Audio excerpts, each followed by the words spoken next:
नमस्कार, स्वागत है आपका मध्य प्रदेश और छत्तीसगढ़ की खबरों में। मैं आपके साथ निकिता कश्यप। बुलेटिन की शुरुआत करते हैं इस वक्त की हेडलाइंस के साथ। धमतरी में कल कुरूद विधानसभा पहुंचे सीएम भूपेश बघेल। गोठानों का किया निरीक्षण, लोगों से किया सीधा संवाद। सारंगगढ़ में सरस्वती शिशु मंदिर स्कूल का जारी हुआ परीक्षा परिणाम। रिजल्ट जारी होने से बच्चों में खुशी, अभिभावकों ने शिक्षकों का जताया आभार। सारंगगढ़ में डिग्री कॉलेज में मनमानी आई सामने, छात्रों को नहीं देने दिया पेपर, फीस नहीं देने पर परीक्षा देने से किया मना। इंदौर में नकली क्राइम ब्रांच अधिकारी गिरफ्तार। पिछले दिनों अधिकारी बनकर की थी लूटपाट, पुलिस कर रही आरोपियों से पूछताछ। और इंदौर में झाड़ियों में घुसी अनियंत्रित कार में लगी भीषण आग, कार सवार 4 युवक हुए घायल।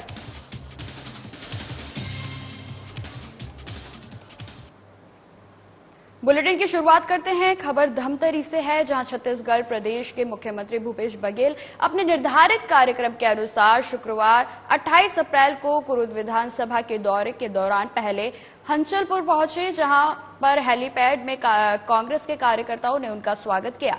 वहीं यहां पर गोठान का निरीक्षण कर बाद यहां पर लगाए गए गोबर पेंट उद्योग का मुख्यमंत्री ने अवलोकन किया। उसके बाद मुख्यमंत्री सीधे सेमरा बी में आयोजित कार्यक्रम में पहुंचे, जहां पर उन्होंने एक सभा को संबोधित कर हितग्राहियों को चेक और सामग्री बांटी।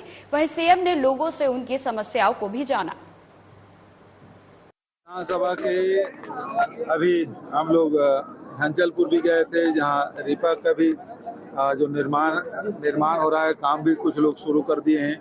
और खासकर जो प्राकृतिक पेंट बना रहे हैं हमारे महिला समूह में, बहुत अच्छा वहाँ काम हो रहा है और उत्पादन भी शुरू हो गया है, बिक्री भी किए हैं और पैसा भी उनको मिल गया है। और उसी प्रकार से ग्रामीण अर्थव्यवस्था सुधारने के लिए ये रीपा की शुरुआत हम लोगों ने की है, ताकि जो पढ़े लिखे नौजवान लड़के गाँव में खेती भी कर रहे हैं तो रोजगार भी कर सकें, इसके लिए व्यवस्था। उसी प्रकार से गौठान भी बहुत अच्छा वहाँ संचालित हो रहा है, मुर्गी पालन भी हो रहा है और बकरी पालन हो रहा है, वर्मी कंपोस्ट भी बना रहे हैं। और यहाँ सेमरा में आए भेंट मुलाकात किए, और जिसमें किसान और बड़े योजनाओं का लाभ उठाएं, जिसमें ऋण माफी का भी है और जो धान खरीदी है, राजीव गांधी किसान न्याय योजना, उसका लाभ, सभी का राशन कार्ड बना है और बेरोजगारी भत्ता भी मिल रहा है। मुख्यमंत्री सुपोषण योजना का लाभ उठा रहे हैं। स्वामी आत्मानंद अंग्रेजी स्कूल में हमारे जो गरीब परिवार के, मध्यम श्रेणी परिवार के बच्चे भी वहाँ पढ़ाई कर रहे हैं। भूमि श्रमिक न्याय योजना का भी लोग लाभ उठा रहे हैं। तो विभिन्न प्रकार की जो योजनाएं हम लोग संचालित कर रहे हैं, उसका पूरा लाभ यहाँ के ग्रामीण जन और शहर के लोग उठा। खबर सारंगगढ़ से है, जहां के सरस्वती शिशु स्कूल मंदिर में अंग्रेजी मीडियम और हिंदी मीडियम के छात्र छात्राओं का नर्सरी से लेकर 9वीं क्लास और 11वीं की रिजल्ट जारी किया गया है, जिसमें रिजल्ट 100% रहा। वहीं अभिभावकों ने बताया कि सरस्वती शिशु मंदिर स्कूल में हमारे बच्चे शुरू से शिक्षा ले रहे हैं, जिसमें उन्हें अच्छा अनुशासन सिखाया जाता है। का भविष्य उज्जवल है, क्योंकि उनकी जो पढ़ाई है 100% रहा है और उन्होंने जो मेहनत किया है ना, हमारे जो भी आचार्य दीदी हैं उनके बलबूते पे और उनके जो अभिभावक हैं उन्होंने अथक प्रयास किया है भैया बहनों को आगे बढ़ाने के लिए। अपने प्रयास से वो निश्चित रूप से एक दिन बुलंदियों को प्राप्त करेंगे। हमारे यहाँ कुल 25 शिक्षक हैं। सर, पर्याप्त अभी कितना स्टूडेंट है यहाँ स्कूल में? अभी हिंदी मीडियम में 219 हैं और 64 अंग्रेजी माध्यम में। जी नहीं, सुविधा में पर्याप्त है, यहाँ पे हर चीज़ है, वाहन है और कमरे हैं, शौचालय है, सभी चीज़ पर्याप्त है। जो भी चाहिए भैया बहनों को वो चीज़ यहाँ पर उपलब्ध कराया जाता है। शिशु वाटिका का भी यहाँ पर विशेष रूप से प्रशिक्षण भैया बहनों को दिया जाता है। हमारे दीदी आचार्य भी शिशु वाटिका का प्रशिक्षण दिए हुए हैं। तो जो हमारे अतीत हैं जिसको हम भूल गए हैं, ऐसे संस्कृति पर आधारित हमारा जो विद्यालय है यह चल रहा है, जो संस्कृति के गौरव रक्षक माने जाते हैं। मेरे 2 बच्चे यहाँ पढ़ रहे हैं, एक क्लास 5 में है और एक KG 3 में है, इंग्लिश मीडियम। क्या लग रहा है यहाँ का भविष्य बच्चों का सबसे शिशु मंदिर? यहाँ के स्कूल के शिक्षक शिक्षिकाएं जो है बच्चों को अच्छी तरह से पढ़ा रहे हैं। उनके द्वारा काफ़ी मेहनत से बच्चों को पढ़ाई किया जा रहा है, जिससे हम भी संतुष्ट हैं। पालकगण, सभी पालकगण संतुष्ट हैं और बच्चे भी अच्छी मेहनत लगन से पढ़ाई कर रहे हैं, इसीलिए यहाँ का रिजल्ट जो है 100%। अगली खबर सारनगढ़ से है, जहां के शासकीय डिग्री कॉलेज में पढ़ने वाली ट्विंकल मानिकपुरी को सिर्फ इसलिए परीक्षा में बैठने नहीं दिया गया क्योंकि उसके पास फीस देने के लिए पैसे नहीं थे। वहीं पीड़ित छात्रा ने बताया कि उसने सारनगढ़ के शासकीय डिग्री कॉलेज में PGDCA में एडमिशन लिया था और फीस के 16,374 रुपए में से 13,000 वो जमा कर चुकी थी, लेकिन बाकी की फीस जमा करने के लिए छात्रा के पास पैसे नहीं थे। वहीं कॉलेज प्रबंधक ने जैसे तैसे छात्रा को 5 सब्जेक्ट में बैठने की अनुमति तो दे दी, लेकिन आखिरी के सब्जेक्ट्स में कॉलेज प्रबंधन ने छात्रा को बिना फीस दिए परीक्षा हॉल में बैठने से मना कर दिया। वहीं छात्रा ने वहां उपस्थित शिक्षकों से बार बार मिन्नतें की और फीस के बदले में अपनी स्कूटी और मोबाइल रख लेने की बात कही, लेकिन वहां मौजूद शिक्षकों ने छात्रा की एक न सुनी और छात्रा बिना परीक्षा दिए हुए कॉलेज से रोते हुए अपने घर चली गई। वहीं इस मामले में छात्रा ने अब प्रशासन का दरवाजा खटखटाते हुए न्याय की गुहार लगाई है और दोषी शिक्षकों के खिलाफ कार्रवाई की मांग की है। वहीं मामले में जानकारी ये भी मिली है कि यूनिवर्सिटी की तरफ से PGDCA की फीस 1,374 रुपए रखी गई थी। बाकी 15,000 रुपए जन भागीदारी के रूप में कॉलेज के विकास और अन्य चीजों के लिए ली जाती है। अभी छात्रा का जो आवेदन है और मीडिया के साथियों के द्वारा मुझे जानकारी मिली है इस मामले की, निश्चित रूप से उस छात्रा ने अपने अधिकतम जो फीस है वो जमा कर दी थी और जो भी नॉमिनल फीस उसके 2-3 हज़ार रुपये बची थी और अगर वो जन भागीदारी के तहत उसे मार्क किया गया है तो उसे एग्ज़ाम देना था और उसके लिए उसके मार्कशीट वगैरह को अपन बाद में ले जाना ऐसा करके उसे बोल सकते थे। छात्र की जो शैक्षणिक भविष्य है वो कहीं ना कहीं इससे प्रभावित हुई है और महाविद्यालय प्रशासन अगर उनके कहीं पर नियम कायदे कानून में हो तो उसे सुधार कर सकता है और उसे एक मौका और दिया जा सकता है अगर कहीं पर ऐसा नियम। खबर इंदौर से है, जहां देर रात स्टार चौराहे के पास एक दर्दनाक हादसा हो गया, जहां अनियंत्रित कार झाड़ियों में जा घुसी, जिसके बाद कार में आग लग गई। जानकारी के मुताबिक कार में 4 युवक सवार थे जो बुरी तरह से घायल हो गए हैं। वहीं इसमें से 2 युवकों की हालत गंभीर बताई जा रही है। फिलहाल चारों युवकों का अस्पताल में इलाज जारी है।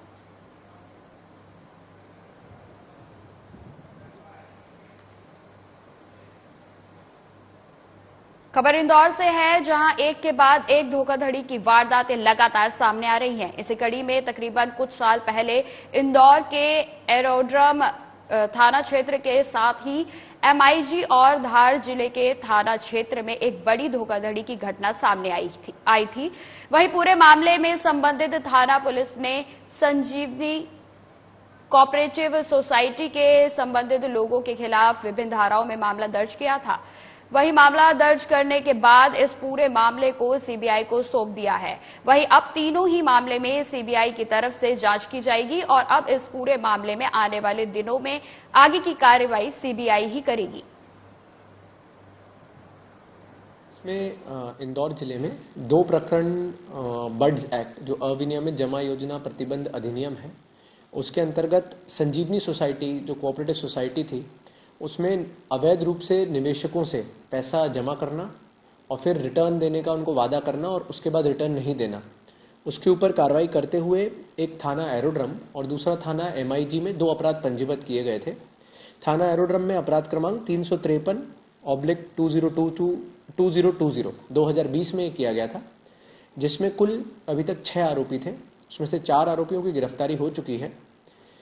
क्योंकि अविनियमित जमा योजना प्रतिबंध अधिनियम की धारा 30 ये कहती है कि यदि जो ये योजना चल रही है ये अंतर्राज्यीय है और ये सार्वजनिक हित को प्रभावित करने वाली है, तो इसमें प्रावधान है कि इसकी जांच CBI से होगी। उन्हीं प्रावधानों को यूज करते हुए हमने निवेदन किया था सरकार से और सक्षम प्राधिकारी जो हैं कि इन दोनों प्रकरणों के जो विवेचना है वो CBI को दी जा सके, जिससे इसका जो अंतर्राज्यीय होने का स्वरूप है उसमें वो ढंग से। खबर इंदौर से है, जहां लगातार बदमाशों की तरफ से नए नए तरीके से लूटपाट की घटनाओं को अंजाम दिया जा रहा है। इसी कड़ी में एमजी रोड थाना क्षेत्र में पिछले दिनों क्राइम ब्रांच अधिकारी बनकर लूट करने वाले बदमाशों ने पुलिस ने गिरफ्तार कर लिया है। वहीं अब पुलिस इन आरोपियों से पूछताछ कर रही है। थाना एमजी रोड के अंतर्गत पुलिस लाइन के पास में ही दिनांक 23 तारीख की घटना है, जिसमें फरियादी भागीरथ कुमावत ने घर जा रहा था काम से वापस।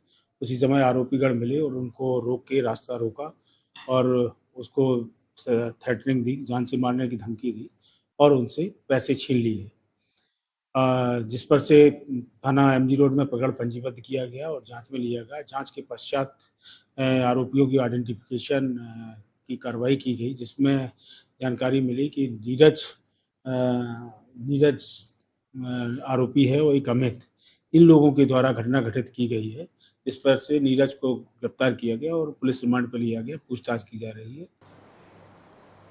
खबर खबरदा से है, जहां अल्पसंख्यक स्कूलों में पढ़ रहे लगभग 230 गरीब परिवार के बच्चों का भविष्य अधर में लटक गया है, जिससे चिंतित अभिभावकों ने अपने बच्चों के साथ डीईओ और कलेक्टर से इस मामले की शिकायत की, लेकिन अभी तक इसका कोई रास्ता नहीं निकला है। दरअसल कवर्धा के 2 अल्पसंख्यक स्कूल द हॉली किंगडम और हॉली क्रॉस स्कूल में 2018 के पहले से आरटीआई के तहत लगभग 230 बच्चे पढ़ रहे हैं।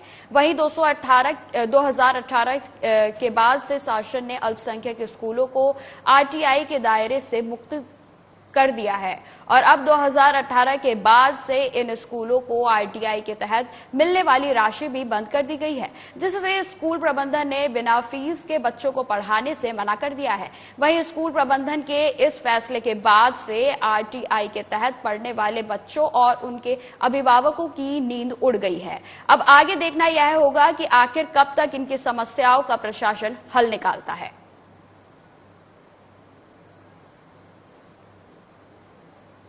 अपने स्कूल के जो आरटी में अध्ययन विद्यार्थी हैं, पिछले 5 सालों से विभाग से, प्रशासन से हमें उनकी आरटी के पैसे नहीं मिले। कहने पैसे रुपीस नहीं पड़ा। मैंने अपने पालकों को बात रखा कि आपकी इतने साल से 5 साल से नहीं मिल रही है, तो हम जाकर अधिकारियों की बात जताए। तो जब आए वो अब स्पष्ट कह रहे हैं कि आपके बच्चों को नहीं मिलेगी। ये बात डिपार्टमेंट ने, प्रशासन ने पहले जब 4 साल पहले जब ये हमें न देने की सोचे तो विद्यार्थियों को निकालने या विद्यार्थियों को नहीं मिलेगा ये बात नहीं रखा। मैं बोला आप आवेदन देते रहिए, एक दिन आपको मिल जाएगा। इस उम्मीद से हम 5 साल की इस तरह, तो अब ऐसा लग रहा है कि आगे भी बड़ी मुश्किल, इसलिए पालकों के सहयोग से उन्हें लेकर मैं डीओ और अपने शिक्षा अधिकारियों के पास आकर अपनी बात रखी। हम लोग स्कूल गए थे सुबह रिजल्ट लेने के लिए, लेकिन हमारे बच्चे जो आरटी में पढ़ते हैं उनको बोला गया कि आपका रिजल्ट नहीं मिलेगा और जिला शिक्षा अधिकारी से मिलना पड़ेगा, क्योंकि स्कूल प्रबंधन बोल रही थी कि 4-5 साल से उसको भी पैसा नहीं मिला है। और अभी हम लोग जिला शिक्षा अधिकारी के पास आए हुए हैं। जिला शिक्षा अधिकारी का एक स्पष्ट कहना है कि 2018-19 से 2 स्कूल, होली क्रॉस स्कूल और होली किंगडम स्कूल में भर्ती बंद है अल्पसंख्यक होने के नाते। और चूंकि हमारे बच्चे तो 2013-14 से पढ़ने वाले हैं और सभी जो पेरेंट आए हैं वो 2000 जो अल्पसंख्यक घोषित होने से पहले जो पढ़ रहे हैं 2011 से पढ़ रहे हैं, वो बच्चे लोग हम लोग पेरेंट लोग हैं। और हमारा तो आज बीच अधर में खड़े हो गए हम लोग। हमारे पास ऐसा समस्या हो गया है कि चलो आज तो प्रबंधन इसको बंद कर रही है अल्पसंख्यक, जब घोषित 18-19 में किए तो हमको बताया क्यों नहीं गया। आज रिजल्ट के दिन में साल भर भी हमारे बच्चे जो पढ़ रहे हैं, साल से क्या, मेरा बच्चा तो आज 5-6 साल से पढ़ रहा है, आरटी के तहत ही पढ़ रहा है उसी स्कूल में, लेकिन आज रिजल्ट के दिन बताया गया कि अगले साल रिजल्ट तो अभी पता चल रहा है मिल जाएगा, जो जिला शिक्षा अधिकारी बात किए हैं उसके बाद जाके पता चल रहा है रिजल्ट बना, रिजल्ट मिलेगा, लेकिन अगले साल से आपको अपने बच्चे की व्यवस्था अन्य जगह पे करनी पड़ेगी या फिर या अपने खर्चे पे उसी स्कूल में आपको पढ़ाना पड़ेगा। कबीरधाम जिला में 2 विद्यालय जो होली क्रॉस स्कूल कवर्धा और होली किंगडम स्कूल कवर्धा, ये दोनों अल्पसंख्यक स्कूल 2018-19 से घोषित हो गए। उसके उपरांत से वहां से आरटी के बच्चों को एडमिशन नहीं दिया जा रहा है, परंतु ये जो पालक गण आए हैं उनका ये कहना है कि हमारे बच्चे पहले से ही 2018 से पहले से पढ़ रहे हैं तो हमको उसी स्कूल में कंटिन्यू किया जाए। फादर का कहना है कि हमको 2018 से 19 के बाद का कोई पैसा हमको नहीं मिल पा रहा है, इसलिए हमको वित्तीय कठिनाई आ रही है और हम बच्चों को पढ़ाने में असमर्थ है। इस संबंध में मैं कलेक्टर सर से जाकर चर्चा कर रहा हूँ और उस कार्य से भी संबंध इस बारे में चर्चा करूंगा, वहां से भी जिस प्रकार निर्देश आगे बता। अगली खबर बिलासपुर से है, जहां पुलिस ने यातायात नियमों का उल्लंघन करने वाले युवक पर चालानी कार्रवाई की है। बता दें कि बीती रात एक युवक और युवती का यातायात नियम का उल्लंघन करने का एक वीडियो सोशल मीडिया पर वायरल हुआ था। वहीं वीडियो के आधार पर ट्रैफिक डीएसपी ने तत्काल गाड़ी नंबर से गाड़ी के मालिक का मोबाइल नंबर निकाला और आधे घंटे में थाना लाकर 8,800 रुपए का चालान काटा गया। साथ ही युवक से माफी भी मंगवाई गई। वहीं ट्रैफिक डीएसपी ने कहा कि यातायात पुलिस इस प्रकार से यातायात के नियम उल्लंघन करने वालों पर हमेशा कठोर कार्रवाई करती रहेगी।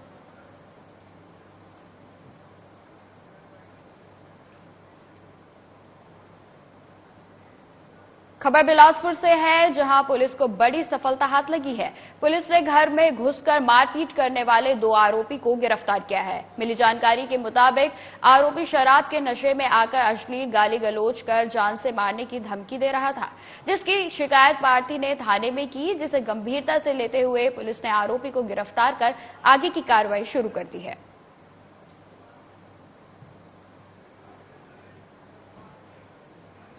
खबर इंदौर से है, जहां भंवरकुआं थाना पुलिस को बड़ी सफलता हाथ लगी है। पुलिस ने धार जिले के बागटांडा के 4 आरोपियों को गिरफ्तार किया है। चारों आरोपी इंदौर के भंवरकुआं थाना क्षेत्र में चोरी के वाहन को बेचने की फिराक में थे। आरोपी के पास से 5 2 पहिया वाहन जब्त किए गए हैं, जो कि आरोपी इंदौर के अलग अलग इलाकों में बेचने वाले थे। फिलहाल पुलिस आगे की कार्रवाई में जुट गई है। वाहन चोर गिरोह को पकड़ा गया है। कल मुखबिर से रात्रि में सूचना मिली थी कि कुछ लड़के एकत्रित होकर के चोरी के वाहन बेचने की फिराक में क्षेत्र में घूम रहे हैं। रात्रि का समय है, 4 लोगों को देखा, शक हुआ। थाना भंवरकुआं पुलिस द्वारा कार्रवाई करते हुए 4 को पकड़ा गया है। 4 से पूछताछ में उनके पास कोई दस्तावेज गाड़ी के संबंध में नहीं थे, तो सघन पूछताछ में पाया गया कि ये 4 मिलकर के इंदौर शहर में विभिन्न थाना क्षेत्रों से वाहन चुराते थे और बागटाटा क्षेत्र में ले जाते थे। आज भी ये चोरी के वाहन बेचने की फिराक में यहाँ घूमते हुए पाए गए थे। 4 को पकड़ करके इनसे 5 चोरी के वाहन कुल जब्त किए गए हैं। 4 आरोपियों को अभी पकड़ करके पूछताछ की जा रही है। कौन आरोपी है, कहाँ के? ये मूलतः थाना बागटांडा क्षेत्र के हैं। कुछ अलीराजपुर के भी 2 व्यक्ति हैं। सब एक गिरोह के रूप में ये कार्य करते हैं और वाहन चोरी करके वहां पे बागटांडा क्षेत्र में ले जाते हैं। ये आदतन अपराधी हैं और ये वाहन चोरी ही किया करते हैं और अपना जीवन यापन ही इनका ये बन गया है, वाहन चोरी करके ले जाकर के वहीं पे ये बिक्री। खबर बिलासपुर से है, जहां पुलिस कस्टडी में एक युवक की मौत हो गई। जानकारी के मुताबिक मृतक को ठगी करने के जुर्म में गिरफ्तार किया गया था, जिसकी अचानक तबीयत खराब हो गई। आनन फानन में युवक को अस्पताल ले जाया गया, जहां डॉक्टर्स ने उसे मृत घोषित कर दिया। पोस्टमार्टम रिपोर्ट के अनुसार ब्रेन हैमरेज होने से मौत की पुष्टि हुई है। उधर परिजनों का रो रो का बुरा हाल है।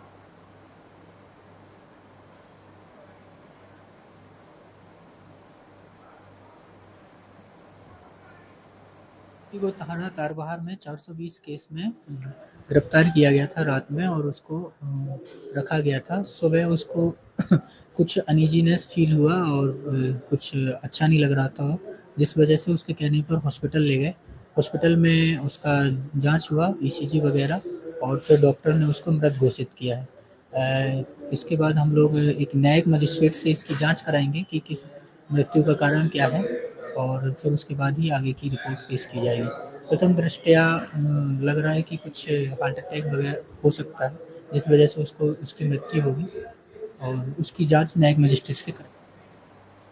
खबर बिलासपुर से है, जहां कोटा थाना क्षेत्र में हुए अंधे कत्ल की गुत्थी सुलझाने में पुलिस को बड़ी कामयाबी मिली है। 24 अप्रैल को ग्राम मानपुर में एक बुजुर्ग महिला की किसी अज्ञात व्यक्ति ने हत्या कर दी थी, जिसकी सूचना स्थानीय लोगों ने कोटा उत्तम थाना प्रभारी को दी थी, जिस पर पुलिस ने मामले को गंभीरता से लेते हुए टीम गठित कर अज्ञात आरोपी की पता तलाश कर गिरफ्तार किया है। पूछताछ में आरोपी ने हत्या करना कबूल किया है।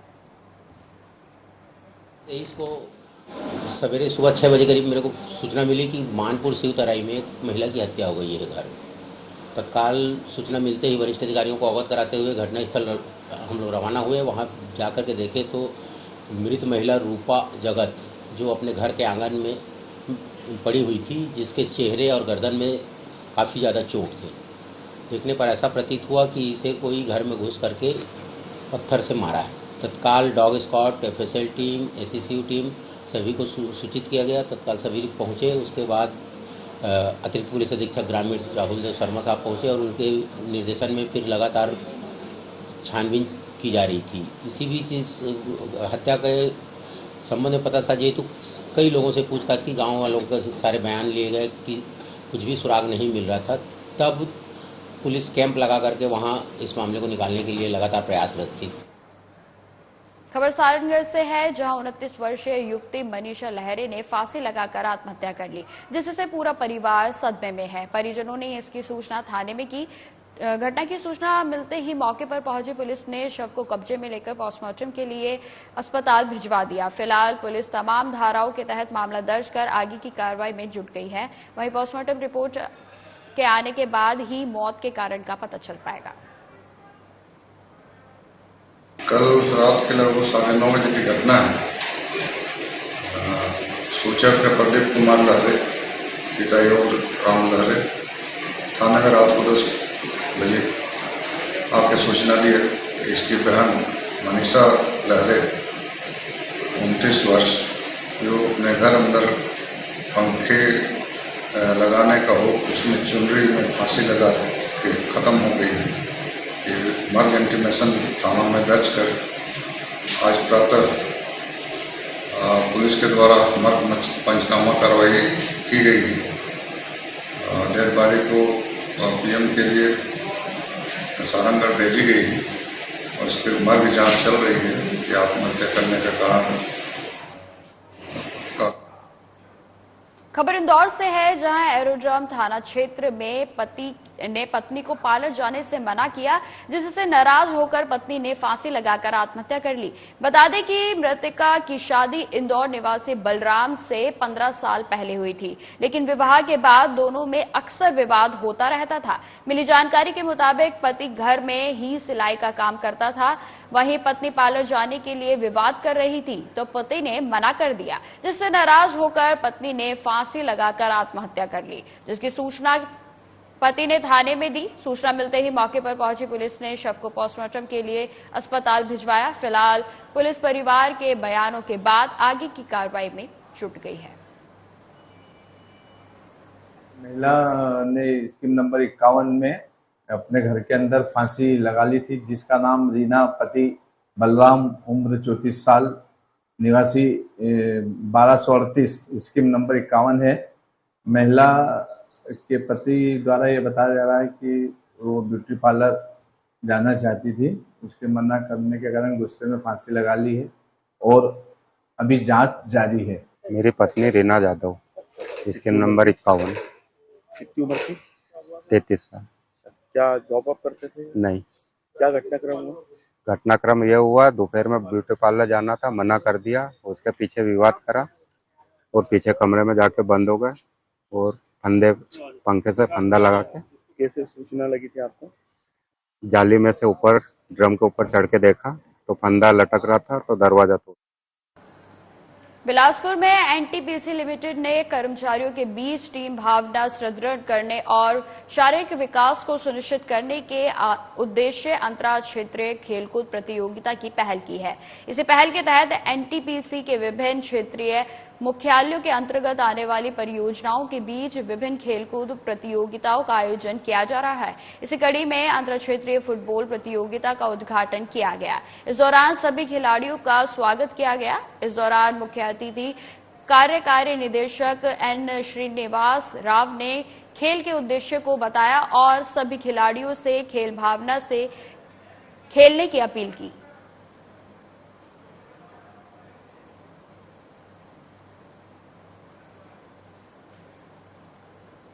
गरियाबंद जिले में बीती रात अचानक मौसम में बदलाव हुआ। तेज आंधी तूफान के साथ बारिश हुई, जिसकी वजह से धान और आम की फसल बर्बाद हो गई। वहीं कोपरस से लेकर राजिम मार्ग पूरी तरह दलदल में तब्दील हो गया। वहीं बारिश और तूफान की वजह से क्षेत्र में रात भर बिजली गुल रही। वहीं रबी की फसल खराब होने पर पटवारियों ने मुआवजा देने की बात कही है।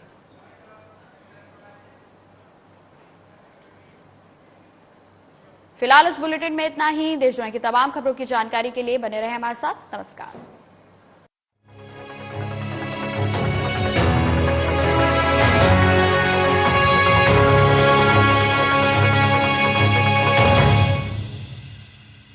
क्या आप दुबले